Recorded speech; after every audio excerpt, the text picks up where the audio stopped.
we have this election we've been looking at, and we've got some results, and a lot of Republicans are happy, and a lot of people who aren't Republicans are not as happy. But there's actually a very serious danger, notably to the people of the state of Utah.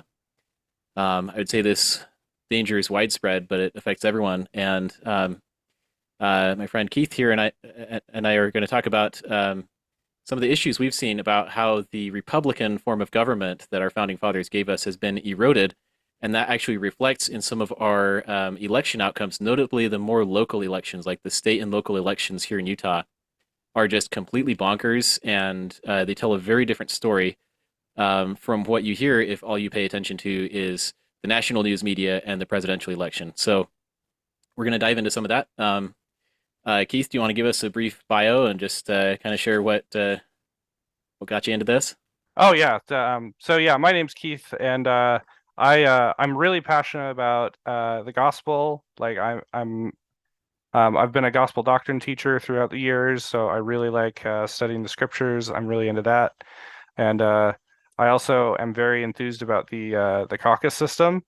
And I actually met you through one of those caucus meetings, and so like that's how we ended up getting talking about this sort of stuff. So we share a lot of passions, and so that's why I'm here. Yeah, that's awesome. Thank you, Keith. And yeah, so we're kind of on a wavelength there, which is great. And but yeah, the caucus convention system, and this is, I don't know, this is one of those things where like I kind of go into this expecting that this video is going to get really low views, just because like no one even seems to know what the caucus convention system is. But our ignorance of this system is actually like our liberties are being robbed right from under our noses. And you really can't find out about this stuff. It doesn't register in your brain even that it's happening. I've found, unless and until you actually do just get involved. And so I would like to start this with by sharing a first presidency letter on this very topic. So let me go ahead and share my screen here on this. So, and we'll share some stories Well, here on how before we get involved. Yeah. before we share the quote that about from the first presidency on why we should participate in caucus system, why Uh-huh. don't you give us a rundown on what the caucus system is for those that aren't Yeah, familiar? so that's a great point. So I honestly feel like the most relatable way for me to share this is to start with the first presidency letter, simply Okay. because I came into this during the headlights, just like probably everybody else. And I know that's not the greatest hook, but like the fact that the first presidency was speaking about this, and I had no clue what it was really a golden indicator for me to just start paying attention. So let's see, I'm going to go ahead and share. Is this visible, right? Yeah. Yeah, I So can see it. okay, super. So this came out. It's 2016 was my first time participating in caucus, because I had moved to Utah. I was kind of here full time, um, as opposed to bouncing around a lot of different states, which is what I had done before. And so we were finally kind of residents in one place. And this was read over the pulpit in sacrament meeting. I'm just going to go ahead and read the whole letter here, and it's not very long. It says, Dear brothers and sisters, our communities and our state are best served when Utah citizens fully engage in the political process through caucus meetings, primaries, and other political mechanisms. We are concerned that citizen participation rates in Utah are among the lowest in the nation, and we urge greater involvement by members of the church in the 2016 election cycle. So that was the presidential election year, first time around with Trump uh, in the race, and so it was very contentious year. So I was paying attention to politics. It was the presidential race that got me paying attention to this. Hmm. But they're saying we need to fully engage. Okay. So this year, candidates for state and federal offices will be nominated both in a petition process and in political party conventions. And like as I'm hearing this read, by the way, like so much of this stuff is just going over my head. Like I've heard of what a primary is before, and like I know what a general election is, but this whole caucus thing, I'm just like I have no idea what that is. And conventions, I is that Yeah. just like an insider thing, right? So Yeah, no, You know, I've had just to explain like what the caucus system is to a lot of neighbors. So I think that's really, really common where people have no idea what the caucus system even is. exactly. And this is like conspicuously one of the first points of failure behind the corruption of our entire political process is the fact that like virtually no one in government is actually out there. Like your congressmen aren't out there like educating people about caucus. Maybe a handful are, but like I had never heard this. Yeah. Schools really do a poor job, in my humble opinion, And the of media doesn't want anyone to know about it, as this. I've This is observed. yeah. So here's maybe a thumbnail here. It's just to be like the media doesn't want you to know about The your caucus system. yeah the caucus system because this is your path to political empowerment Yes, as a citizen. This is 100%. exactly what it is. Yeah. So okay, just going on in the letter here, they say precinct caucuses for all registered political parties will be held on Tuesday, March 22nd, 2016. This was right after the dedication of the Provo City Center temple, which was awesome. We got to participate in that. So it's a very happening time. We ask that local leaders not schedule meetings on March 22nd so that members may participate in a caucus meeting of their choice. So that's really important. I was having some conversations with some people at a meeting of delegates earlier today that we were both at, and this was one of the subjects that came up. Is like, what if we just had like a state holiday on the day when you have your caucus meetings? I think that'd be so cool, and have a whole bunch of like education and stuff going into it. But we don't have any of that because Yeah, I'd be this down. is That'd be cool. it's such a secret. So it is important to remember that engaging in the political process is both a privilege and a significant responsibility, regardless of one's political inclinations, and the principles compatible with the gospel may be found in the platforms of the various political parties. All right, and then the first presidency signs it. So it's like the first presidency is issuing this letter and asking bishops to read it over the pulpit in sacrament meetings, and I'm just like, okay, what is this thing? And so my wife and I, what we do is, I'm like, I have literally no idea what caucus is. So I just get on a search engine, I just get onto Google. I'm like, what is caucus? And I get all this stuff talking about like the Iowa caucus and stuff. And I'm like, but what is caucus really? Like, what's the precinct? So I just start like plugging in search terms. And then we're just like, we're still so deer in the headlights, other than that, like, we can kind of figure out that it's like a neighborhood meeting and then you have delegates. And I'm like, delegate is such a like 1700s term. Like, who uses that anymore? I don't know.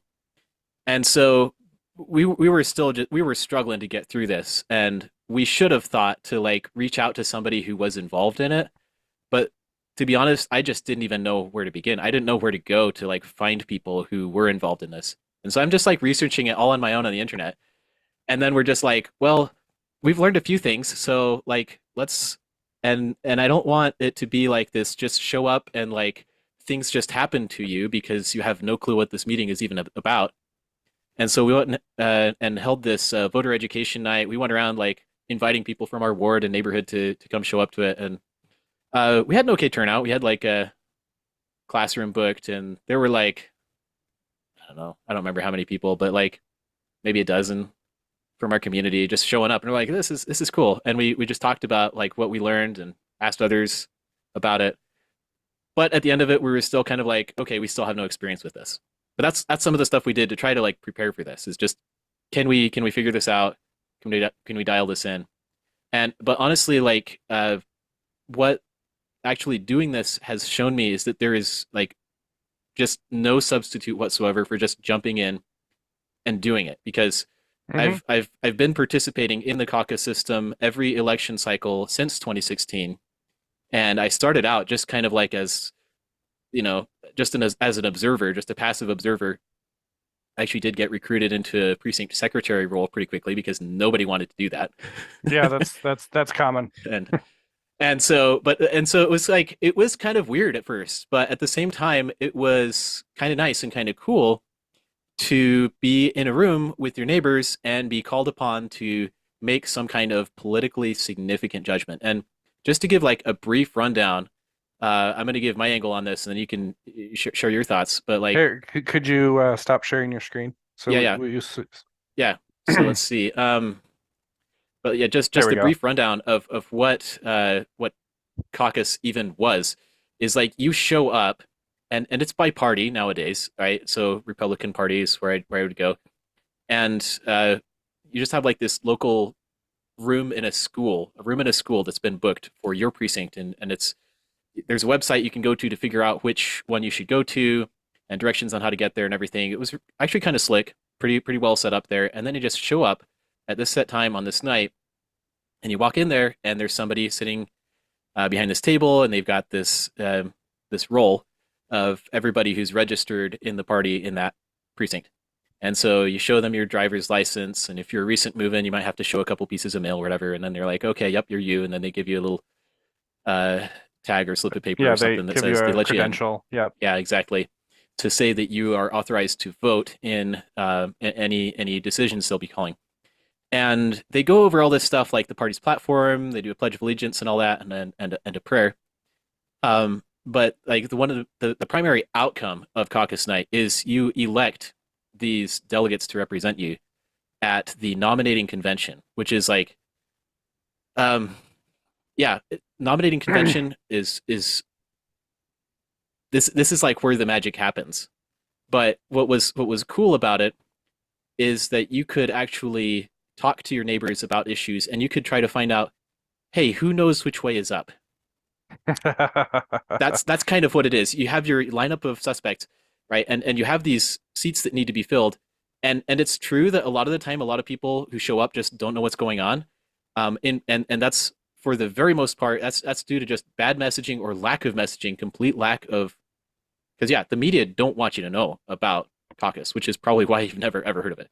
But like you actually choose somebody who seems like he has his head screwed on right to represent you as a delegate, and then they're going to go to this convention and other meetings and make important decisions and actually choose your nominees who are going to end up on your November ballot. So that's kind of a super high level. There's a lot more we could go into, but Keith, what were your reactions to maybe first just tell like how did you first get involved, and then what were your reactions to the caucus Oh system? yeah. Yeah, no. So I became a delegate. Like I learned what caucus was, similar situation there where I knew it was encouraged by the first presidency. Like I heard something in sacrament meeting. So I asked my dad, I'm like, what's this caucus system? And he says, "Oh yeah, I've been involved, I've been a delegate for years." And I'm like, "What? Like what does that mean?" And I actually went to like I went to a city council, I believe those are called cottage meetings, where it's just Hmm. like a small group of people. We talked to like a city council person. And I found out he didn't end up winning the election, but like he is very heavily involved in the caucus system. Hmm. And so like he became a friend after he didn't win the election, the city council election. But before that city council election even took place, we had our caucus meeting, and him and the person who hosted the cottage meeting, they encouraged me to run as a delegate, and I said, "Okay, what's a delegate?" Right.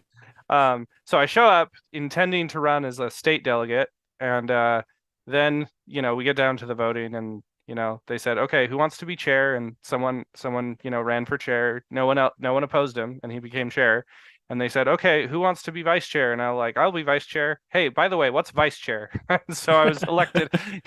So, um, I ended up being like a state delegate, a county delegate, and a vice chair. And I didn't even know what those things were. But what I did know is that my house was in order. Whatever this service was, I had the time to do it because my life had been like somewhat stable at that point. And I have to say, it was the best life decision I've ever made because, I mean, okay, that's hyperbole, but one of the best because my favorite thing about it, besides making a difference, which I have a very strong like drive to make a difference, as do we all, hopefully, um, or at least doing my part. Like I have a very strong moral indication where I have to do my part or else I can't complain. Because, like, let's say the Democrats take over the state. If I didn't do anything, I can't complain about that because I did nothing to stop it. Right. And I think that's why I'm so passionate about the caucus system is because, like, if the citizens don't do their part, we can expect tyranny to take over. And what just horrifies me about the situation we're in is like most people don't even like that is how you do your part is you attend caucus meeting, elect people to represent you, and like allow them to take the votes. But instead, the media is trying to vilify the caucus system. They have this way around the convention, which I think is nonsense. Yep. And like basically, it's the caucus system, which are your neighbors who have your interests at heart versus big money. And the big money is trying to back these rhino candidates that we were talking about earlier. Yeah, absolutely. That's so spot on. And like, I mean, you learn what your duties are as a delegate, state and county, as you go and do them, and as a precinct vice chair or chair. Like, it's this awesome, recruiting system where, hey, we need manpower and we need brains, we need minds, we need people of integrity and of good character to Mm-hmm. go and make good decisions, because that's essentially what a delegate means. The Yep. people are delegating to you authority to go and make decisions on their behalf to Yes. represent them intelligently and well, which is awesome because they actually chose you because they know you, right? Yeah. And that was the case for me as well when I first ran for a delegate position. And I've been a state and county delegate, and it was I could get up and just talk to my neighbors about things they were concerned about, and they could ask me questions, and I could give my answers, and then based on that interaction, as well as for several of them, their prior knowledge of me and my character and so on, they would just they were happy to support me to represent them. And so in terms of like the awareness of this thing, I want to talk a little bit more about the impact that the caucus system has. But first, just like the messaging behind it, like how did that fall apart so badly when like this is a crucial underpinning? Like this is how people get onto the ballot, and this is something that I never really thought about that much until I started participating in it. My wife and I would get our ballots and we'd be like, okay, there's this name and that name. Didn't really think that much about like, wait, what's the process of putting a name on a ballot? But that's so significant, and that's really Mm-hmm. the caucus convention system is where that starts, and it's very local, it's very down to earth. Um, Maybe I just want to define a couple terms here real quick. We mentioned county and state delegates.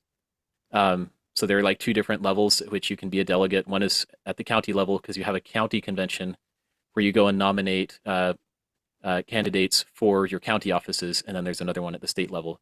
Mm-hmm.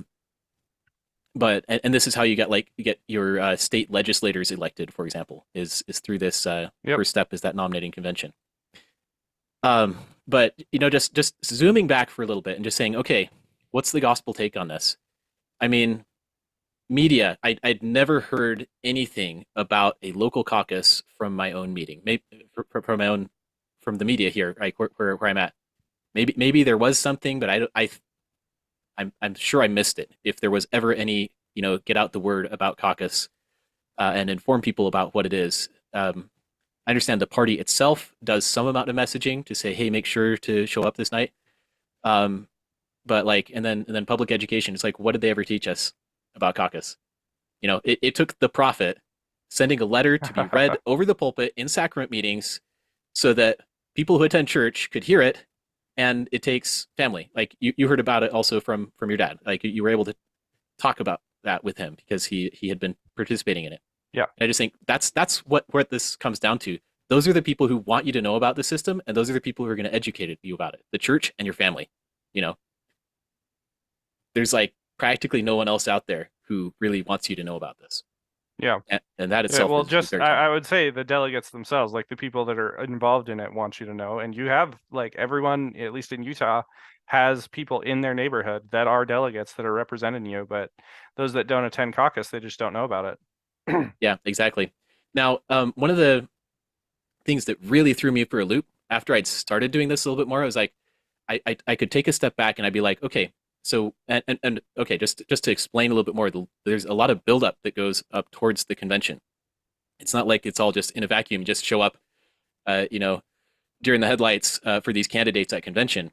But Yeah. it was like it's months of you get to go and grill candidates. They have all these meet and greets. They have outreach. I had some of our candidates reach out and say, "Hey, pick a time, and I want to do a one-on-one call with you." Yep. They will you like the candidates will call you and ask you for a phone call. Yes, Like and this is it's pretty awesome. it is extremely awesome They'll because come to your house, yeah, like, yeah, it's cool because they recognize how dependent they are on the delegates to get elected in November. Yeah. And so they will campaign massively to get your vote as a delegate because there Yep. are just a few thousand, just a handful of thousand delegates in the entire state or county that you Well, may be again, in. it depends on the election, but yeah, if you're a county delegate, the county candidates, like there's not that many of them. So yeah, they will have a one-on-one conversation with you, because they only need a few, like maybe a few hundred in a county election to get elected at convention. So yeah, they will reach out to you personally, and it is the delegate's duty to give to consider every single candidate. Yes, Like so the delegates, they have their responsibilities. They need to consider every candidate and they need to choose which one is the best of those candidates yeah, and who will represent the party the best. exactly. And that's for each of the races too. And so like for anybody watching this, if one of your frustrations is that you just can't get, your legislator to give you the time of day, like there is no better way to get access to people in public office than through the delegate system. I mean, except maybe Mhm. if you're, pulling strings at the Federal Reserve or something like that and print a big brick of money for them. But that's the realistic way that citizens can, through grassroots involvement, actually have face-to-face conversations. I had some great conversations with the county attorney candidates 2 years ago here in Utah, and it's just amazing. You can quiz them, you can grill them. I've attended the better part of a dozen face-to-face events with John Curtis, who is now our senator in the Yeah. United States Senate, and Yep. like, yeah, I know him really well, better than I'd like at some points. But it's you it's so much harder for candidates to hide bad policies or bad character from people who can grill them in person in this really intensive sort of a way.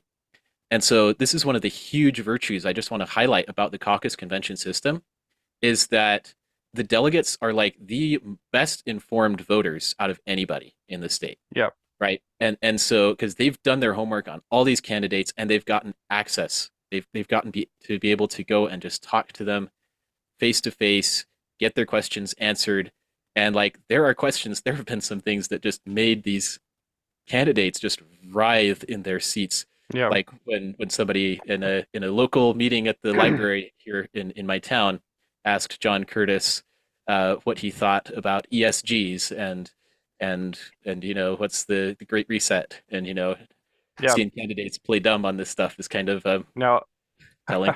no, so I just want to contrast kind of like the quality like conversation you have when you're talking to delegates versus talking to uh like presidential debates. Like I want to give an example. You may recall in the presidential debate between Kamala Harris and Donald Trump, there was this moment where Kamala Harris said Donald Trump's rallies are super boring, and people she said that just to like get a rise out of Donald Trump, and it worked. Like it made Donald Trump look bad because he reacted to it. He got all writhed up, and like the media was saying, "Look at how writhed up he was. Clearly, Kamala Harris won the debate." Da da da da da.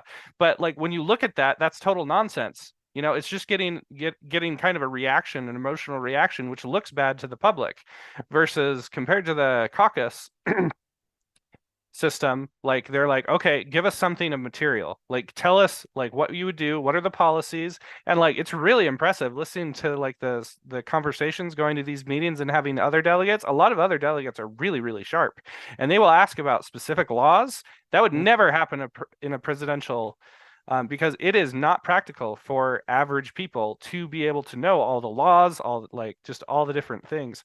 um, I remember my favorite moment in caucus, because we're trying to figure out like what these candidates stand for, right? That's like a really big thing, and there are certain questions that you can ask that are very telling. And probably one of my favorite Mhm. questions that I asked at a meeting, it was like a meet the candidates uh, moment. It was a special election, which there were barely over 100 state delegates that were running this special election, and like the delegates alone would choose who would finish out the session. So it was pretty high stakes, right? And in this event, like a lot of delegates showed up, and I raised my hand, and this person who was trying to like pump themselves up or whatever, um you couldn't really tell so far like who was conservative and who wasn't. And I said, who did you support in the 2022 Senate primaries? Did you support Mike Lee or Becky Edwards? And they're like, well, I supported Becky Edwards, and that basically Oh yeah. crashed that candidate's Giveaway. campaign. Yeah, Yeah. it totally crashed them. Yeah, that's awesome. I love You that so know, much. Yeah. and so like the point is like it's a lot harder to get things past delegates who are expected. It is their responsibility, trusted by their neighbors, to figure the stuff out. And they can actually spend time figuring the stuff out instead of like looking at these snarky clips on YouTube, which is how most people make Yep. their decisions Yep. throughout the country. Yeah, and what a contrast, because like in a presidential debate, you're looking at something that's carefully choreographed, and like they've got a whole team of people preparing them to give these canned answers, and you know it's maybe think of it like a game of chess, right? If you know what all the moves are, you know, and you've got somebody who's playing them a certain way, it's a piece of cake to make a certain candidate look good, right? Yeah. But if you have just the peanut gallery, right? And not just any peanut gallery, but like the people that, you know, all these people in their neighborhoods most want to represent them in that setting, because they're sharp, because they're good at asking these questions, because they know which way's up, right? How Hmm. hard is it to like conceal, you know, who these candidates really are? And this kind of comes to one of the next points I want to talk about, which is we often get this criticism of why are the primary results and the caucus results so different, right? I've heard, I can't count the number I of can tell people you I exactly have why. heard use that critique to try to say, oh, the delegates are out of touch. They don't know. They're just some unhinged extremists. Yeah. I have seen that spammed on the message boards. So Oh what's yeah. your response to that? Well, uh, so let me rephrase something that I said earlier that like most voters they choose based off of sound bites and stuff. I think it's more the appearance of consensus is how people do it. They choose their candidates based off of the feeling they get, and also like a sense of well, who are other people supporting, you know, and I would argue that that's the entire way the leftist ideology works is they they they like if you don't believe that, you know, transgenderism is a thing or whatever, then they'll like shame you for it. And so they create this artificial sense of consensus. And as they continue doing Hmm. it, that like that wins people over somehow. Like when you think about again, when you think about like the leftist ideology that like men can be women and math is racist and all that nonsense, you know, it's Yeah. a really insane belief system. But I think the way that so many people believe it is because of this illusion of consensus that started in academia and then worked its way through the culture. And so I would say that's how the average voter, and there's nothing that like there's nothing wrong with that in principle. Like that's a very natural thing to form your opinions on. But I don't think it just translates well when it's time to vote. You know, Yeah. like Yeah. it's not practical. You saw the ballot, you know, there were like 20 different things that a person is supposed to vote on, and they're like, Yep. well, I've heard of Donald Trump Yeah. and Kamala Exactly. Harris. Like, who are all these judges and who's running for county commissioner? Like most people have no idea of Yeah. these things. And Yeah. so I think the best way to do it is not like to put that burden on the average voter. Instead, you say, okay, you have these delegates and they represent you. Ask them like what their opinion is. You sent them over there to represent your interests. And like I really don't know how the average voter looks at their ballot and says, who's the county commissioner? Who's running for school board? You know, like the school board wasn't even partisan. You know, it's just these two names on the ballot, and voters are supposed to decide who they think is best. And most people don't even know who those people are. And so, how the heck are they supposed to make that decision? And so, going back to what you said about consensus, is they say that the delegates have created their own echo chamber in there. Have you been to a convention? Like delegates disagree with each It's other all the time. there are some very spirited and very frankly very intelligent debates that go on there. Like I'll be honest, like I go to convention and to these candidate meet and greets. Just I go more for the delegates than I go for the candidates because I learned something from that's the honest truth. That's how I felt for Yeah, years about this. Is I learned so much more from my fellow delegates than yeah, from, you know, candidates who are trying to hide something and yeah. hoping we don't find out. Yeah, no. So I would say that yes, I think there is some of that where delegates just look around and say, well, who's everybody else supporting? But I Right. mean, The same mindset can be pervasive regardless yeah, of your setting, right? absolutely. But again, I it would is the think. responsibility of each delegate to research on their own and make their own moral judgments. And I don't think it's surprising that the delegates who were tasked with representing their interests align with like kind of converge onto one candidate. Mhm. And in the case of Cox, I think it's very obvious, like where representing the interests of the party would lie, not with him. No. And so, Yes. yeah, Yeah. I'm speaking of the convention because he won overwhelmingly at convention.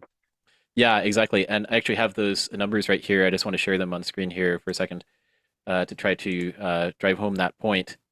Um, so let's see. I have both the primary results and the convention results, and I just want to do a little side by side here. Okay. My apologies. I'm still getting used to this Zoom meeting sharing software, and it's a little bit laggy. Okay, here we go.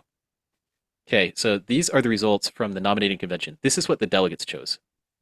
Delegates overwhelmingly voted for in support of Phil Lyman. 67.5% is what we got. And less than a third of delegates supported Spencer Cox, the incumbent. And that contrasts very sharply with the primary results, where Spencer Cox won by not a huge margin, thankfully, but like still, it's the inverse. Like you just look at the raw result of the primary versus the convention, and you say, "Wow, okay, what happened here?" But it's things like this actually that got me thinking. After my first round of participating in the caucus convention system, this question just came into my head and it wouldn't go away. It was, why do we vote like two or three or even four times in the same election? Right? So if you're just a person off the street and you have no idea what caucus convention is, you're still voting twice in every election typically Yeah, because there's a primary. the primaries and the general. Yeah, the primaries and the general election, right? And so that's already kind of, it raises an eyebrow, but maybe only a little bit.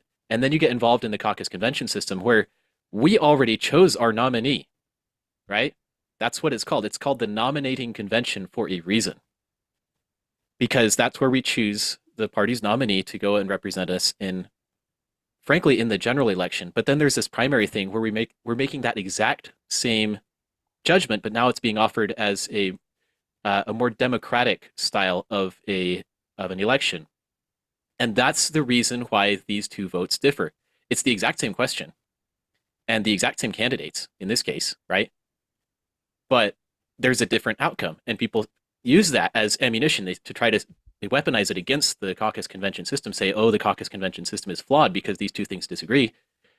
Well, you can't say just because there's a disparity between two things, which one is the better of the two. And objectively, based on all who have experienced it, the caucus convention system is superior because it's an actual Republican form of conducting an election, whereas the primary is a democratic way of doing an election. And a key difference that I'd like to highlight here is that in a republic, as we've been discussing, the people are, we prioritize informedness in a republic, information and wisdom and integrity. Whereas in a democracy, like these are decisions that are based on like name recognition and doing a quick Google search and stuff. And I did want to call this out here because I don't want anyone who does research the candidates really hard and puts in a lot of effort into it and really prays and fasts about it. I don't want anybody who does that to feel like we're denigrating you because because you voted in a primary a certain way or whatever. But if you are putting in that level of effort, become a delegate, right? Because yeah, we need you. We need you, and your level of impact will increase. And not everyone who gets elected as a delegate is even a Republican, frankly, at heart in the No, Republican no, system. So there's a lot of like straight up leftists who mhm, become delegates as a Republican. I mean, just like we have a really big problem with Democrats registering as Republicans so they can have a voice in the primary, because no Democrat is going to ever win like a general election in Utah, at least not for a while.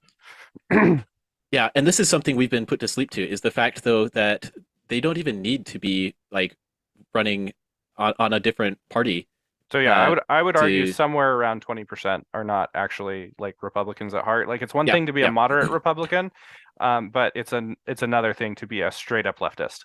yeah, You know, and and there are plenty of those. that tracks with my experience too. I mean, Salt Lake County is kind of infamous for putting theirs out, and Yeah. so you have to hedge against that. You have to insulate yourselves against that, regardless. So even if we did have like a truly functioning republic, like there would be some imposters mixed in there. So you got to watch your back, big time. Yeah. Yeah. And so basically the point is like if you are conservative and you want what's best for your neighborhood and you put in this level of effort, we need you as a delegate because if no one is interested, then that's the sort of thing that causes people to become delegates as leftists because they can just register as a Yep. Republican, show up to caucus. No one wants this position, so they raise their hand. No one asks them any questions because no one else is Yep. running, and then they become a delegate Yeah. basically by acclamation. But if there are elections in the at the caucus, which I like, I was only the only vote I've ever had is the first time I became a delegate. I There was a vote on a state delegate. I was running for one other person for that slot, and they did elect me, but I won with like 15 votes. All the other like delegate positions I've ever had, it was by acclamation or by appointment. Mhm. Yeah. And so this is one of the huge reasons why people need to show up to caucus and why we really should make it a state holiday. But granted, the people who get elected who aren't telling you about caucus, they're not exactly, the people who took a different route to get there or who just throw us under the bus after the fact, they're not likely to be in favor of that. But we really do need people to show up to caucus and make intelligent decisions there because there are these infiltrators who will use it because it is such a powerful tool. The government is run by the people who show up, and caucus is really your chance to show up. Um, but yeah, so like I was left with these questions, and I think anybody who is even aware that the caucus system exists should definitely be at least asking this question of how did we get here? What's why do we choose a nominee for a party twice, right? And this is one thing where I started doing some digging on the internet and found out that primaries are actually they originated with the progressive movement back in the 30s. Um, there's you can go on to Encyclopedia Britannica and other sites, and they'll actually reveal that. It's just So kind of a you're little basically one-liner they saying they're not throw in there. constitutional. Not that they're unconstitutional, but they are not part of the Constitution. It's something that we came up Yeah, with later. they are external to the Constitution for sure. They're not part of the original thing. Fascinating. Yeah, and so this is one of the just perils of conservatism, and one of the reasons why Utah has been put to sleep, even though we think we're conservative. Like this is a huge like our brains should be on fire right now because even though Donald Trump won the presidency and he's nominally a Republican, like our state races with candidates like Spencer Cox and John Curtis. I mean, John Curtis was like a Democrat, and previous to his running as a Republican, and he just kind of changed his jersey and went on his merry way, and like nobody questions that almost, except for like the delegates and a handful of other people who have made themselves aware of this. Um, but yeah, it's just how did we get here? So the reason why I brought up conservatism is that conservatism by definition is that you conserve something. And what is it that conservatives conserve? They conserve what they are familiar with, what they grew up with. And so what we grew up with, every single person who is alive today who participates in the political process um, is basically grew up having primaries. Um, I think it was 1937 that primaries were introduced into the state of Utah. And so like uh, yeah, this is one of the issues is no one who's alive today like remembers being there, participating in it, and that it changed, right? And so we just think, and I've had this conversation with many other people of they're just like, oh, you can't question primaries because that's the law. And I'm like, really? Like, I know it's written into law, but what about it having become a law at some point means that we can no longer question it, or point out the fact that we're getting terrible results with it, or that it's like not actually authorized under the Constitution, right? So this is how they spoil a republic and turn it into a democracy. Is you actually just you have this republican method for performing your election, and that is the caucus convention system, and then you just glue this democratic method onto the end of it, right? And that's how you get these results that are just so alien, so different, because in the one under the one system you're emphasizing and prioritizing awareness and knowledge and integrity, and under the other system it's a numbers game of campaign spending, name recognition, and now we have the infamous signature route here in Utah. So, which was one of our first clues, by the way, that something had gone really wrong with the process, and we knew people were trying to end around it. So, I mean, do you want to just kind of acquaint us a little bit more with like what is Utah's signature gathering law, and just what are these indicators that like something was up? Yeah, I can go ahead and do that. So the signature path was created, I believe, in 2014. That was before my time. I became a delegate, I believe, in 2022. So I haven't even been a delegate that long. So I was elected in March 2022, and then I was elected again as a delegate in 2024. So it hasn't been that long since I learned all of this.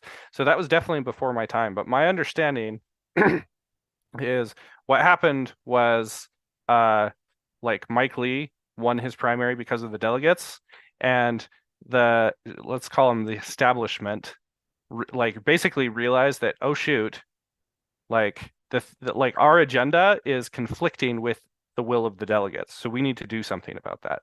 And as you might imagine, big money, as it has become more and more out of line with the will of the people, like they just want to be able to just like write a check and then have their candidate be elected. Like that's what they want.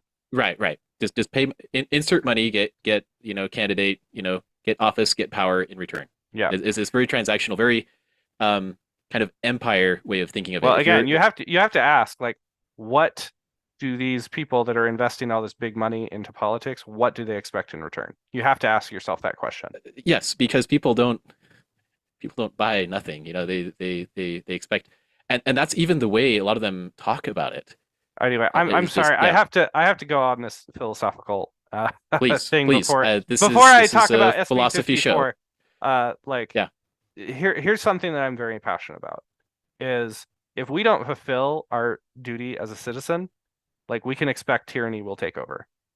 Like Yes. that, Yes. like you look at that in the Book of That's a Mormon. guarantee. That's a guarantee. Like look Yes. at that in the Book of Mormon. So what is your duty as a citizen? Well, you need to be informed when you vote, and you need to go to caucus. That is our system. Yes. And as far as I can tell, like there's very little interest or even awareness in caucus, at least not what we need it to be for it to be a successful system. Because when you don't show up to custom, there's no question that weakens the caucus system. Absolutely. Yes. Yes. Um, anyway, moving on to SB54. So that was a law that passed in 2014, and yeah, I believe the interest of the deep state was they were realizing that their interests were not that of the delegates, and so they needed to do something, some way for them to just throw money at a problem and then have their candidate end up on the ballot or just get elected. And so what they came up with was the signature system. And so if you get a certain number of signatures, then you get to be on the ballot. And the idea behind that, like the way that they marketed that, is if a certain number of citizens want this person to be on the ballot, and there are different thresholds for different offices, then that is a coalition of citizens, and they deserve to have that person. So like the idea is these are a coalition of citizens that want that person to be on the ballot. They should be able to have that person on the ballot. That's kind of the idea, is because citizens want it. Let's give it to them. That's kind of the idea. Therefore, it's driven by the people, right? In theory, right? In Yeah. theory, but then Yeah. Yeah. in practice, like I think the average citizen is aware of like signatures, and what they do is they come to your door and they're like, hey, we're collecting signatures for this really great candidate. Would you like them to appear on the ballot? It doesn't even mean that you're supporting this candidate. It's just giving people more options for when they vote in November. Like it's a really nice sales pitch, and like people think they're doing something nice for the person at their door because all they have to do is Right. sign. Yeah. And so in this culture of niceness, we are very Hmm. susceptible to fall for a pitch like that. Like Yes. I've fallen for that pitch before. Like, but what they don't realize is uh that is circumventing the will of the delegates, who are the most Hmm. informed and service-oriented people in the state. Yes. And then you end up with basically big money winning when you sign those signature packets. And Yes. so really all you have to do is just throw money at it. Yep. Like I know that Cox, he hired some third party. He's like, hey, go take care of these signatures. And I'm pretty sure that that's what everyone does, is they just Yep. hire a company, write the money. It's like $3 a signature or something like that. And then they have all the signatures. Like they didn't campaign for it. Like I'd be open to keeping that if it was if it was illegal to pay anyone. Whatever they did for the flag referendum, like there were a group of people that were trying to keep the flag and they had to get signatures and such like that. Like as long as no one gets, and they were all volunteers. There was no, something like that I might be like willing to put up with, but like this signature path, you just throw money at it and they circumvent the convention. And in this case, Cox didn't even try to like appeal to the delegates. He didn't even try. He didn't show up Right. to Right. any Yep. events. Not even campaigning. Not Like even. he like showed up and gave a speech, a very demeaning speech, I might add, at convention. And then after he lost by a lot, like he launched this Disagree Better campaign where he was like drinking champagne with Democrats. And then the very next day, after he lost at convention, he called us right-wing extremists for not Yep. Yep. supporting him. Yeah. That's exactly how the messaging around this works, and that's exactly how they chop down the tree of what is your most informed, and most intelligent, and most patting ourselves on the back here, but like these are the people that are actually trusted in your society, Yeah, according to like your neighbors, your peers, the people immediately around you. And like you mentioned earlier, when people go to vote, so often it's this question of like they want to. Oftentimes, they're tempted to outsource their trust. Everyone's confronted with questions we don't know the answer to, and so we always kind of want to like peek at someone else and say, what do you have on your answer sheet, right?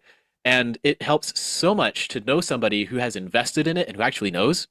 And yet, like the news media and these little paltry, tidbits they give us of just emotion and rage and all this other nonsense, and just, oh, don't worry, this is the popular thing, right? yeah. They The feed us so much illusion of of that. consensus. And again, like Illusion. they're It's a great word. like that's what people who are trying to take advantage of the instabilities of democracies are taking advantage of. And that's how they're a big money person, is when they're trying Yes. to um like appeal to sloganeering and Yes. confusion and things like that. Exactly. Yeah. So this is a red flag for any political candidate. If they're smearing the caucus convention system, they're not on the right side of it. They're Because not on the right side their of. interests do not align with what the representatives of the citizenry want. And Exactly. again, like the delegates, they do not get paid. This is not a paid position. Nope. It's all Um, volunteer. yeah, and so like what are their interests? Like all the delegates that I know, that I'm friends with, like there are extremely God-fearing people that want to make their society better. And Exactly. compare that to the people that are collecting signatures. They just want to make money from the signatures, or whatever. Yeah. And I have to tell you this story about signatures. I was living in Madison, Wisconsin for an internship, and I was walking through like the downtown area there, and there was this woman who was there with this big clipboard and a big pile of sheets of paper, and she was just kind of shouting at me, saying, "Hey, come and come and sign this signature roll, I because so that I can be in this political office. You know, she was out there doing it herself, which is that's nice as opposed to hiring someone else. But I had a couple of questions, and at first I just kind of played along because it was kind of a bizarre experience for me. So she's out there in the street and just shouting at people, saying, "Hey, come sign this because I want to be in office, right?" And my first question was, why should I sign this for you? Why should I empower you to be in political office? And she said something like, "Because I'm a powerful woman and I'm going to get stuff done." And I'm Yeah, like, just platitudes. Like that um, that's meaningless. okay, like, can you give me a real reason? And she was like, no, just sign. She was like very forceful, trying to get me to sign this thing. Just sign, just sign. Yeah, like And that's the level of interaction that these signature gatherers take, you know? right, and I may have led on to the fact that I wasn't even a voting eligible resident there, and there was this attitude of like, doesn't doesn't matter, right? Like, sign anyway, right? And so this is the kind of pressure that people are subjected to, and I just say there's nothing. This isn't even a democratic process. No, It's no. just a scraping the bottom of the barrel, spend your way to victory thing. Because if you go cherry picking enough, and this is true of like all signature gathering requirements, because how hard is it really to go and pay someone just to go and let's say you have it's a really unpopular thing, but you can find Yeah. X percent of illegal immigrants or somebody who doesn't speak the language that you can just get to scribble a little Yeah. thing on there. I changed my mind Anyways, about what I said about a signature path where no one gets paid. It like any signatures is a terrible system. I changed my mind. yeah. And but the what I loved about the signature debate here in Utah and the caucus delegates, we are like overwhelmingly not in favor of the signature gathering route, but it's Yeah. something that the legislature imposed on us, and we can't just go change it. And so they created this requirement, and I've heard it said that several of the people who were responsible for it actually regretted it after the fact. I'm like, well, duh, right? But that's Yeah. not enough of an apology. It needs to be repealed. Yeah, But totally. this was a smoking gun, though, to tell us though that something had already gone wrong, because signature gathering would be a non-issue if the primary path didn't exist.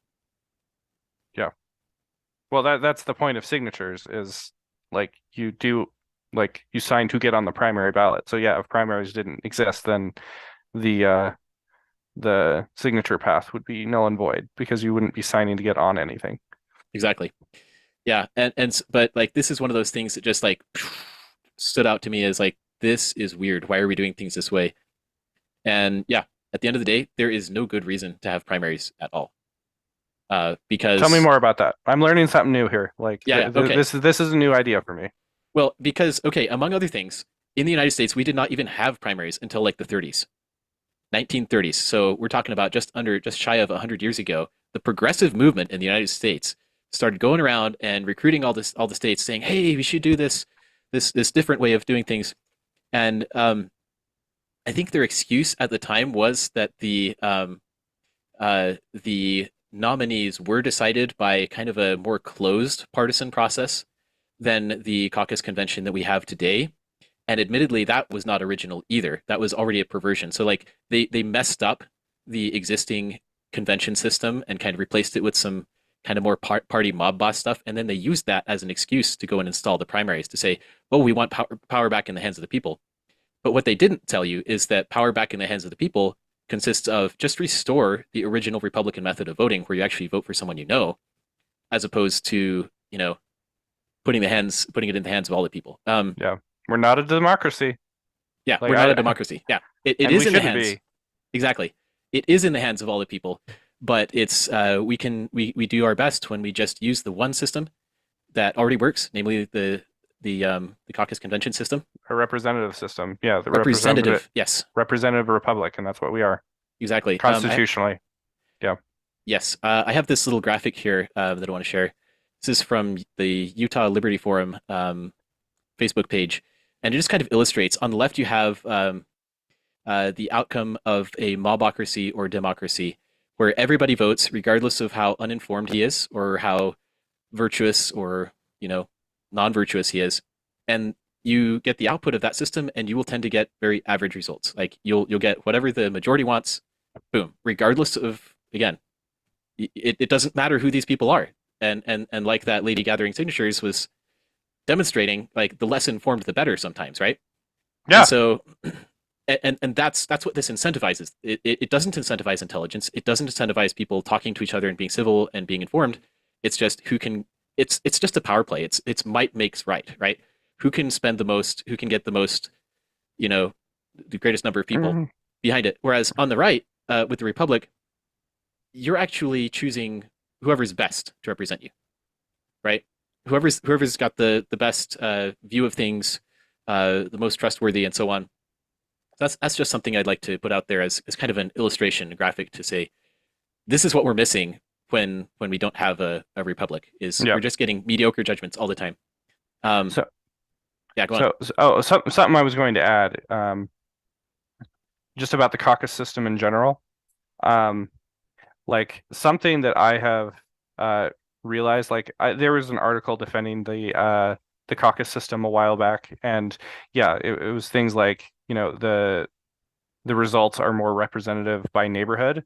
So like those that are voting in these conventions, they're more informed compared to the average voter, like way more informed on that. But one of the things that I think they missed out on that is becoming a delegate and like questioning these candidates and so forth and having years of experience. What that does is it gives you a pipeline to become a candidate yourself. And like, who would you rather have? Like, what is the pipeline to become a candidate? Um, like my understanding is basically big money, like uh, uh, like you're supported like through different positions, but you have to fund somehow, and that's just kind of the life of a politician versus people who have experience because they've talked to so many candidates over the years and they can become a candidate. But who would you rather have? Someone that's backed by big money or has been volunteering for years enough to gain experience to become a candidate um, after volunteering for so many years? Right, right, and who has actually earned the trust of his fellow citizens. That's Absolutely. just it's a night and day difference. Yeah, And so I think that yeah, just having the caucus system, it gives a pipeline to become candidates from volunteers rather than people that came out of the swamp of big money. It's a much better path. yes, yes. And so 2 years ago at the county convention, um, there was a guy I was talking with, and his big thing was he hated the out of state money thing. And this is actually another part of the mobocracy hydra that is coming for us because we have this nationalized party system.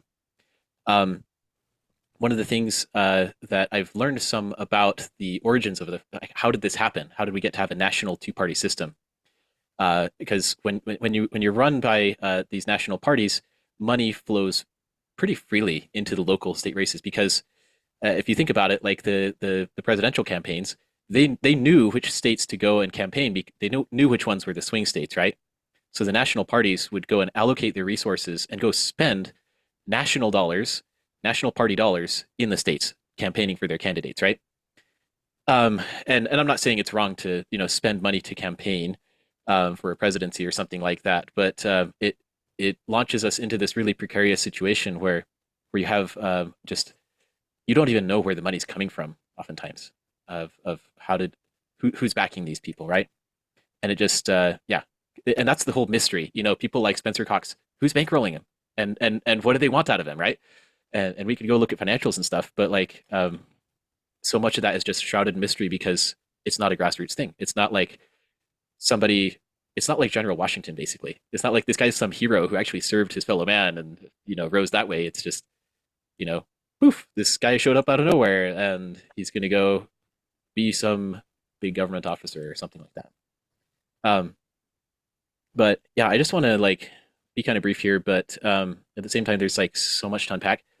But in terms of how did we get to the point where we have these primaries that are now driven by money and um, maybe something to touch on just briefly is the national popular vote movement. Are you familiar Oh with that? yeah. Yeah, yeah, Yeah, yeah. yeah. So that are you referring to the convention or the states that are getting together and they like make a pact where once enough states that equal 270 electoral votes, um, enough to win the election, they would say that they would allocate their electoral votes based off of who wins the popular vote. Is that what you're Yes, talking about? Yeah. yes, yeah, yeah. And we recognize that is extremely deadly. Yeah, because it doesn't because require a constitutional amendment. That's crazy. uh, that is crazy if you think about it. Although the Constitution does have some things to say about that, believe it or not. Yeah, this I'm is listening. okay. So with the national popular vote movement, um, where I think that would objectively, I think we can all agree that would be a lot worse than what we have right now. Although it's maybe not as much worse than we already think. I'm not saying that to downplay it or minimize it. It's obviously like the next one of the next logical steps in just completely undoing our republic. But I guess I would just put it this way to state that we're already most of the way there, because the electoral college, as it currently stands, um, has what are called bound electors, right? Yeah. So they have to And vote at the like when they actually elect the president as the electoral college delegates, they have to abide by what their state said, right? That's the bound elector. the bound elector is in particular, yeah, he's bound to vote a certain way according to whatever rules the state decides, Yeah.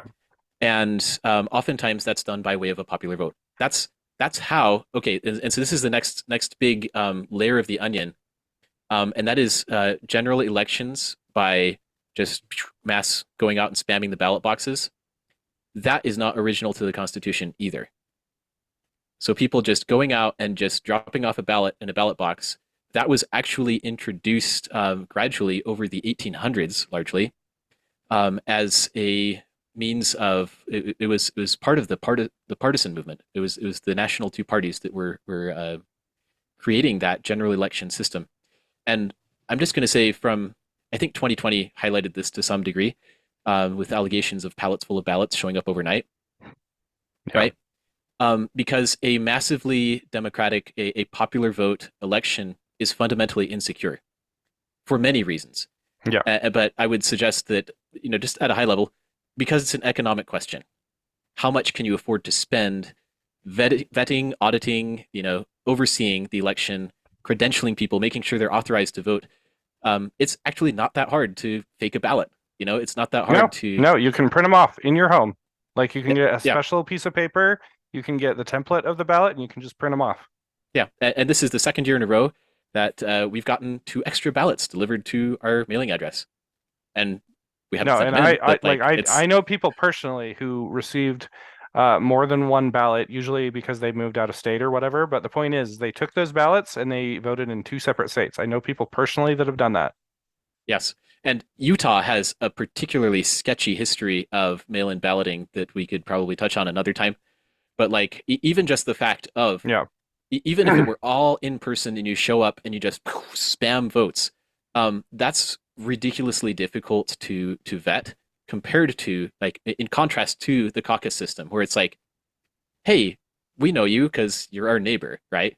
Credentialing's a piece of cake at caucus and convention, Yeah. right? By contrast, But because yeah, these well, people know by each other. contrast, yeah. Yes, yes. Because again, Um, like like we're expected to show ID, but of course, like the person credentialing me, he knows exactly who I am. right, right. But like he made me show the ID anyway, but it was practically a formality because like he knew I was who you know. Yeah, exactly. It's just a formality, but and yeah, and it can be done poorly. Like they can sabotage it to try to make Caucus look bad. They Yeah, could use an inefficient method and an app and a server like they did this year. But 2 years ago, it was awesome. It was super. Just walked in. Hi, I'm me. Yep. yeah, Oh, here's your name. Here's ready. Okay, go sit down. Because it was, anyways. But yeah, it's because to fake a result, to fake a ballot in a general election, all you need is just like that physical piece of paper. You don't even need to be that person. And even if no, they are in theory doing signature verification, part of my background and expertise is in handwriting recognition technologies and AI. And it's like that's the verification techniques that they use are frankly way far from good enough to be used to be useful in this setting. 100%, 100%. Because how can you reduce a human being down to a squiggle? I know there are some technologists who would debate me on this, but it's probably most likely those who are profiting off of this kind of business, Yeah, claiming that it's secure. yeah, I have no But doubt. My understanding is if you look at the signature verification of ballots, especially in 2020 and compare it to 2016, like they basically were not rejecting ballots over signatures in 2020 compared to 2016. Like they were yeah, just not doing it. They stopped doing it. As and long as there there was a was squiggle, it's yeah, approved. squiggle approved. Yep, exactly. There are these things that they don't even check. There's the inventor of the QR codes came on and did a video sometime after the election around 2020, and I think almost no one paid attention to him, but he was saying like, yeah, here are these ballots, and we can confirm they were laser printed, they're filled out by a laser printer or stuff, like based on the microscopy I have no analysis doubt. and stuff, and Yeah. it's just like, come on, guys. And so like, yeah, this is just one of the general principles that everybody actually knows if you think about it, is that a democracy is just inherently mathematically like way less secure than a republic Yeah. for that reason. It's just how are you going to Well, how are you also going to just the audit this sheer thing? number, again, Yes. like I mean, I don't want to get into the weeds about the 2020 election here, but like I've used the analogy of like, okay, let's test how secure this is. How about we all mail each other $20,000 in cash around in the same month, and let's like we just mail it to ourselves, and then let's all count and make sure we all have $20,000 in the mail the same like at the same time. Like no, some of those dollar bills are going to get lost over the Yeah, course of yeah. because it's just the scope is too wide. And so like in 2020, I'm not saying that the 2020 election was stolen, but like what I am saying is like the only thing I've heard is like, oh, it was secure, so stop questioning it. And I'm Yeah, like, yeah. okay, Stuff you're not like allowed to question, right? It's like, come on. like okay, like you say it was secure, but I'm telling you all these like people can print ballots, people can like vote on behalf of other people, like and you don't even verify the signature or even the identification of the person. So explain to me how these things can't happen, and they don't. They just say like, oh, it didn't happen, and it's like That you don't yeah, know that, that's like you that's don't the know only that. argument, because they haven't verified, and this is one of the challenges with these electoral methods. If the verification is expensive, then it's a really crummy method of election. Yeah, And this is something like in the Utah governor race, Spencer Cox, like a legislative audit revealed that a percentage, a non-trivial percentage of his signatures were determined to be invalid, which and they didn't sample, they didn't test all of the signatures, but they yeah, did it's a just a sample, sample. and then My if you understanding. extrapolate that, go Mhm. ahead, sorry. No, my understanding is according to the audit, which again was an extrapolation, they were 97% confident that he did not get um, the number of valid signatures required to be on that ballot. So that means that Spencer Cox isn't even a valid candidate. But Right, yeah, the as of the primary even. yeah, and I will also say that Spencer Cox, he was supposed to like because the executive runs their own elections, which is super corrupt. Yeah, And they were supposed to like release these signatures to the candidates, not publicly, but to the candidates, and like verify like so that they could look it over to make sure those were legit and following the law and so forth. And he never did that. And there was never this audit until after the primaries. And so because he did not follow the law and allow the candidate to view the signatures, he's like, oh, well, the primary's over and I won, so clearly I'm the Republican nominee. Anyway, I'm not going to get in the weeds of that. Um, I'm super frustrated about it, but the point is we need to do our duty as citizens, or else tyranny will take over. That's yeah, that's what I keep yeah. coming back to. Yeah, absolutely. And it doesn't even have to be the case that a given election was like stolen, because like it could come out after the fact that like actually, yeah, he did just barely, like he had enough signatures Sure. if they were to do a full audit or something like that. But the thing is, we don't know that. And according to those very auditors, like 97% chance this guy isn't a, legitimately elected governor. That's kind of, we should look into that. And regardless of what anybody thinks about Phil Lyman, I am keeping my lawn signs up for Phil Lyman up because he's actually been chasing down those signatures. He's been wanting that transparency for the sake of the people of Yeah, he Utah. hasn't gotten it illegally, I might add. Yeah, Yeah. and it's because they've been so yeah. What gives Utah? What about the rule of law? Right? What happened to the rule of law? Do we even care anymore?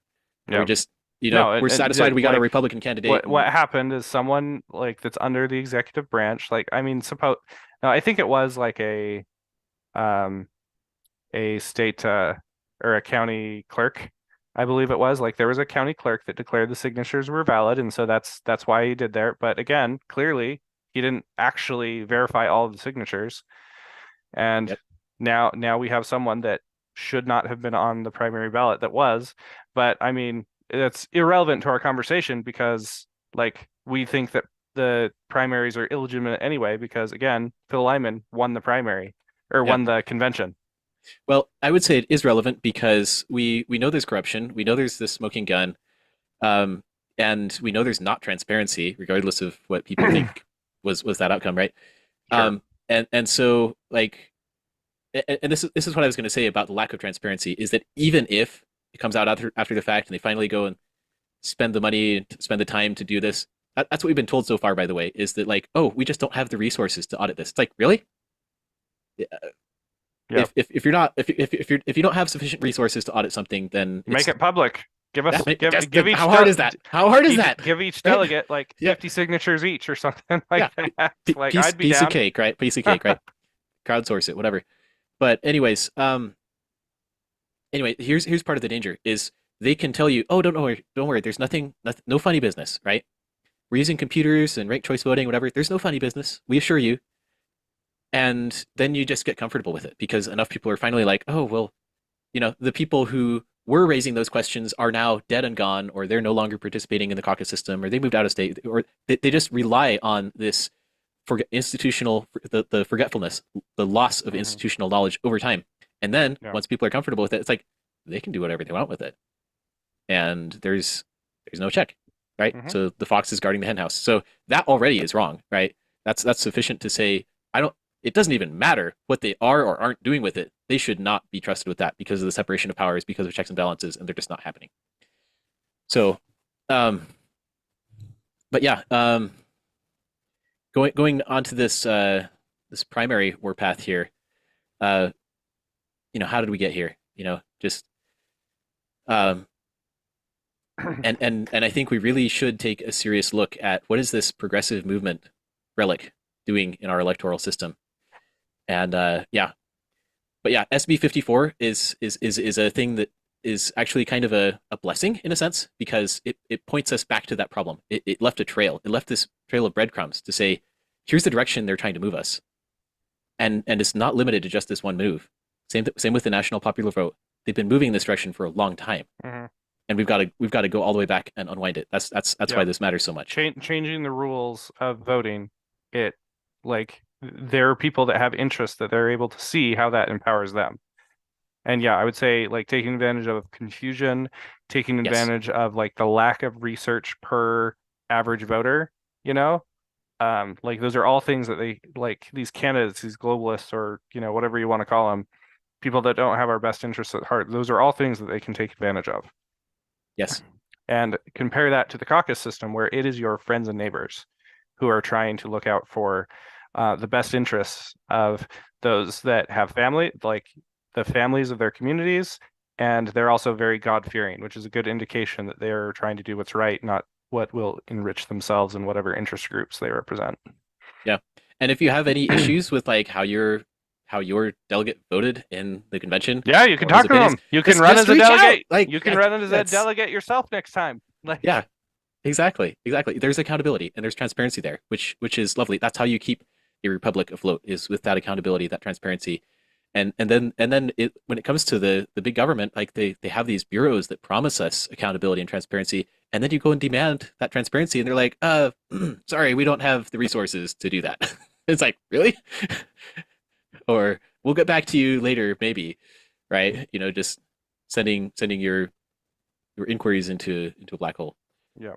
So yeah, these are definite warning signs. And here's what I'm bummed about with this election is the governor's race, or the Trump win, or what are you talking about? All around. Okay. Here's what's deadly is Republicans are now being soothed to sleep. We've got this intoxicating high of this landslide victory at the presidential level that poof, if we were ever even concerned about the local races, that concern is suddenly gone. But also when it comes to the governor's race, Spencer Cox and those signatures and stuff. What I would rather that happened here, I would have loved it if Lyman had won. But there were a lot of shenanigans, such as, for example, there was that other candidate with the last name Lyman, who was, allegedly like bribed or pressured to run, and then they had him withdraw like at the last moment. So the news media outlets were blaring like, "Oh, so and so Lyman withdraws out from the race." And it's like, and they showed pictures of Phil Lyman, even though it was Richard Lyman, which I think was like he's like a recovering drug addict or something, and he never campaigned. Yeah. Like he's not the sort of person that like would run for governor, and that doesn't just happen. You Right. know, like No, no. This is we just had out of the text blue. messages. Yeah, we had text messages from coworkers as like the only proof that we had that the Cox campaign was behind it. Allegedly, the Cox campaign bribed him $1,000 plus a steak dinner to register for governor because he had the last name Lyman. And they're like, oh no, he just like the official explanation given by the media, and I believe Lyman himself is like, oh, well, I didn't like Cox or Phil Lyman, so I just registered so I could vote for myself. Like that's the official story. But Right. this Right. sort of thing doesn't just happen.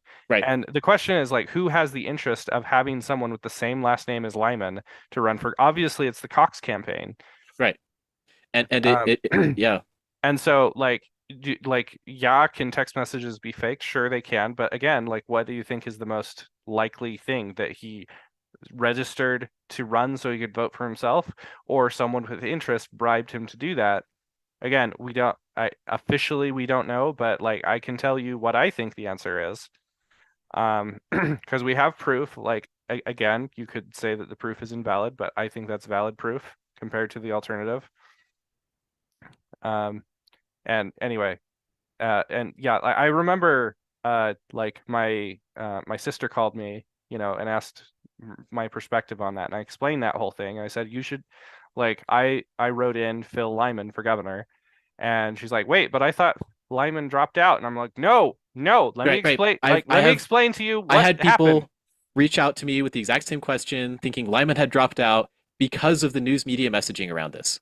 Yeah, Which I mean, any news media outlet, any journalist, any editor that allowed an article to be released saying Lyman dropped out of the race with a picture of Phil Lyman yeah, needs to be in jail. that was an That is fraud.